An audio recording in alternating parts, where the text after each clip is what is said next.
You are listening to a selection from A Moment in the Wood by Joshua Harwood. Copyright 2015, read by Amir Malik. Chapter 3.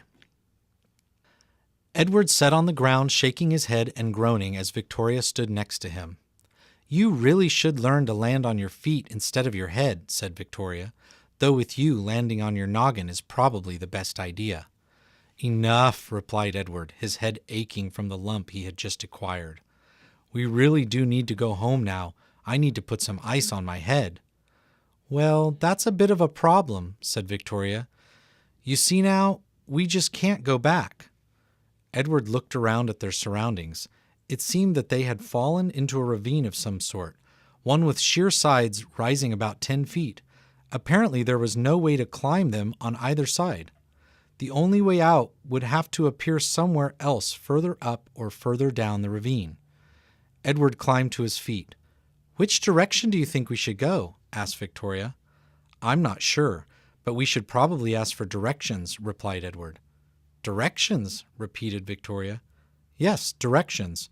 Somebody's got to know how to get us out of here," said Edward.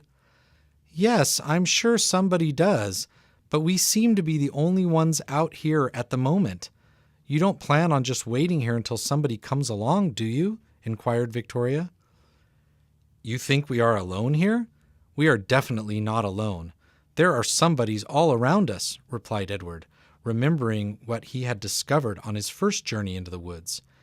"And staying here is probably the safest thing we can do." "But if we stay here, we won't see the unicorn," Victoria blurted. Edward stared at Victoria. Victoria's eyes grew large as she capped her hands over her mouth. She hadn't meant to say that. "Unicorn? What unicorn?" inquired Edward, his eyes narrowing. I don't know. The one that I heard lives in the forest," mumbled Victoria, removing her hands from her mouth. "So, that's what this is all about? A unicorn?" No. I mean, yes, I suppose so," admitted Victoria quietly. "There's no such thing as unicorns, Victoria." "Yes, there are," replied Victoria. "I've seen one." "Seen one? When?" asked Edward, unable to believe his ears.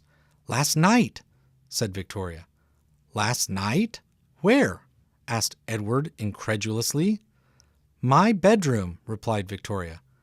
"Are you telling me that there was a unicorn in your bedroom last night?" asked Edward. "No, don't be ridiculous, Edward. What would a unicorn be doing in my bedroom?" queried an indignant Victoria. "I thought you just said that you saw one in your bedroom last night," retorted Edward, slightly exasperated. No, I was in my bedroom when I saw it. It was in the forest," clarified Victoria. "If you were in your room and it was in the forest, then how did you see it? Or did you just dream it?" suggested Edward. "No, I did not just dream it. I saw it through my binoculars. I was looking out the window towards the woods when I saw movement along the edge of the trees. When I focused in on it, it seemed to be a unicorn," Victoria explained. "Seemed to be a unicorn?" Edward queried further. "Yes, it seemed to be a unicorn, but I couldn't see very well. The unicorn was far away and it was getting dark. That's why I needed you to take me into the woods today, so that I could check it out and see it up close." "You seem to be out of your mind," announced Edward. "But as you have your heart set on this, I'll tell you what. I'm going to try to find a way out of here and back home. If we see any unicorns along the way, or meet anyone who knows anything about a unicorn, we will check it out. Agreed?" Victoria threw her arms around Edward's neck and gave him a big bear hug. "I knew you would understand," she exclaimed. "Now, which way do we go?" Edward shook his head once more, trying to loose the lingering cobwebs. "I'm not sure yet. Let's see if I can find anyone to help us." Edward walked up to a flower, bent over, tapped at its petals, and called, "Hello? Anyone home?" No reply. Edward then walked over to a tree and knocked on its trunk. "Hello? Anyone in there? We could really use some help here. We are lost and can't find our way home." Still no reply.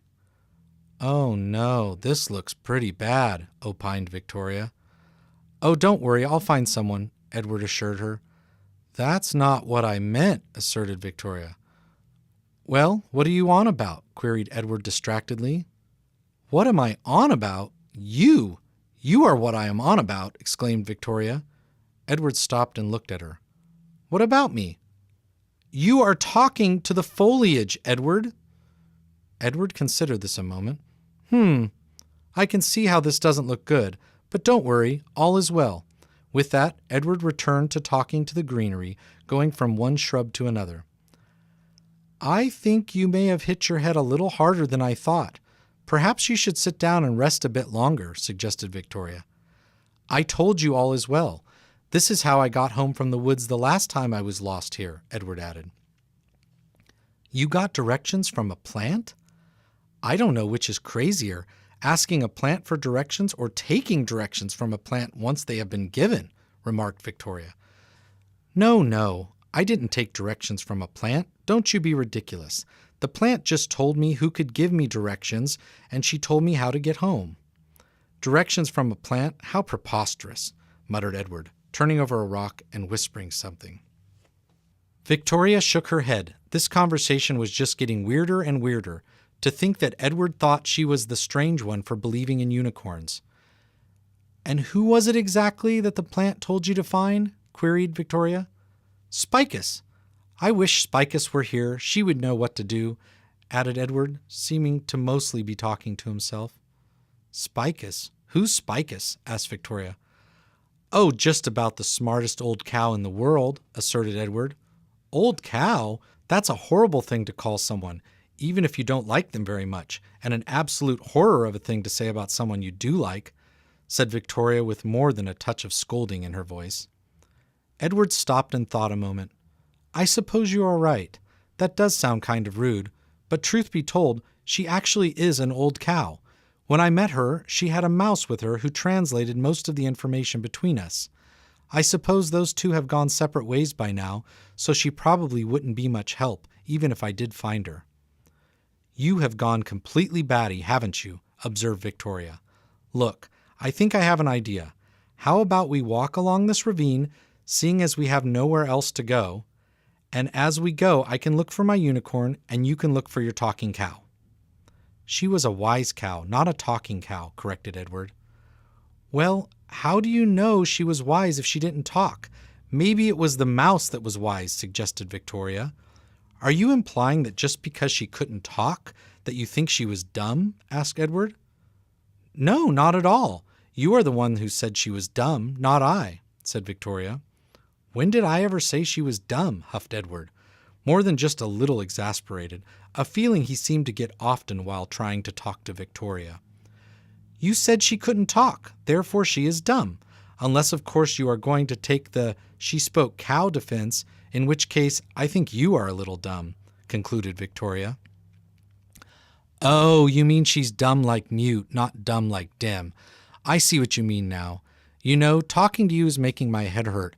I think we should go with your plan and walk while we look. Hopefully I can find someone easier to talk to, said Edward. And with that, Victoria grinned, picked up the bucket, which still had some water left in it, and took Edward by the arm. That sounds wonderful, Edward. And as we go, can you tell me more about this mouse that speaks cow? Edward shook his head, turned to walk down the ravine, and hoped that they would find someone, anyone, very, very soon. End of chapter 3.